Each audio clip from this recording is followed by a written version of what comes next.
Alrighty, so the long-awaited My Hero Academia episode 9 is finally here, and how did it turn out? Well, kind of disappointing, but I have mixed feelings on it. I know some people hate it, some people love it, so let's get into the in-depth analysis. Starting with what I think might be this episode's biggest positive, it's the Aizawa sequence where he gets hit with a quirk-destroying bullet and then cuts off his own leg. As it was in the manga, it was really beautifully done here. I think it still had the impact that it had in the manga, as well as a really interesting directorial choice in which the first-person point of view of Aizawa is shown as Shigaraki jumps towards him and kind of drags his hand down his face, scratching it with the blood showing, and I thought this was a cool choice as I don't remember it being this in-depth like that in the manga. Well, Shigaraki looks nowhere as good as he does in the manga. Because the scene is in movement and happens relatively quick, I don't have too many problems with it, and I thought it was an interesting choice how they portrayed it from that first-person point of view of Aizawa. So yeah, as far as an adaptation goes, I think the Aizawa stuff was done well, and now moving on to a negative.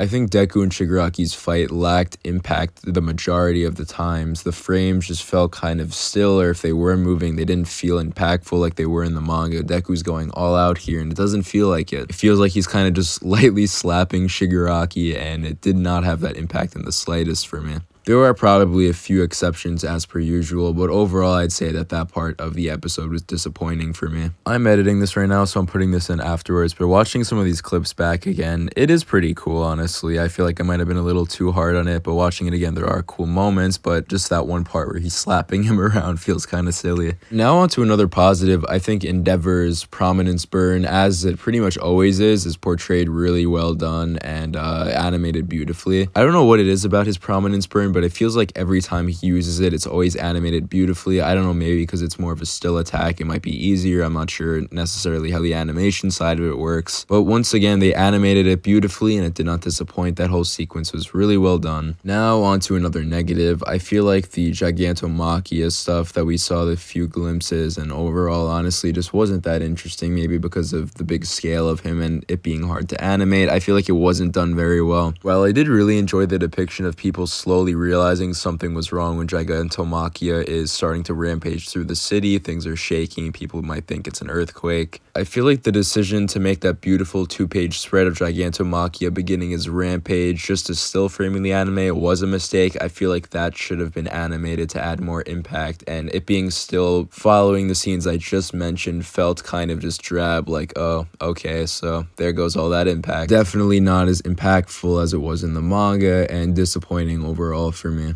Now on to probably the biggest moment of the episode people are going to be talking about, Bakugo's sacrifice jumping in front of Deku as Shigaraki launches an attack at him. So again, I'm not sure how to feel about this. Honestly, I expected it to look a lot better and more impactful. Again, the final thing just kind of feels a little bit like a still frame, and I understand that's how it is in the manga, but I wish this was a spot where they took a little more creative liberty and made it feel more impactful, like those spikes going through him really would have felt like, whoa. I thought they could have done a cool close-up shot with his spikes shooting out, Shigaraki's spikes of course, and then showing a frontal view of Deku as well as Bakugo jumping in the way, and then showing what they finally show, and also they cut off blood, which I think is also a mistake because it lacks the impact. This was a dangerous attack that he took on, and they should show the blood, which they don't, and it's disappointing. I liked his explosions looking kind of rainbowy in that like line of multiple ones that he shot out to get closer to Deku. I thought that was a cool choice, but yeah, overall I feel like the moment wasn't as good as I expected it to be. And overall, I'm leaving the episode feeling kind of disappointed. I expected a lot from this episode, and while it wasn't terrible by any means, I don't think it's the worst thing I've ever seen animated. And I even really enjoyed some moments, again, like the Aizawa stuff. I just feel like it lacked that impact and everything else that the manga brought to it. So I think that's about it for this video. Comment your thoughts on the episode below. I would really love to hear them. I'm seeing a lot of mixed stuff on Twitter. Some people loving this, some people hating it, and some people being like me where it's, oh, there's good moments here, there's disappointing moments here, and overall it's just an okay episode. So yeah, that's it for this video. If you did enjoy, please subscribe. It helps out a lot, and I'll see you in the next one.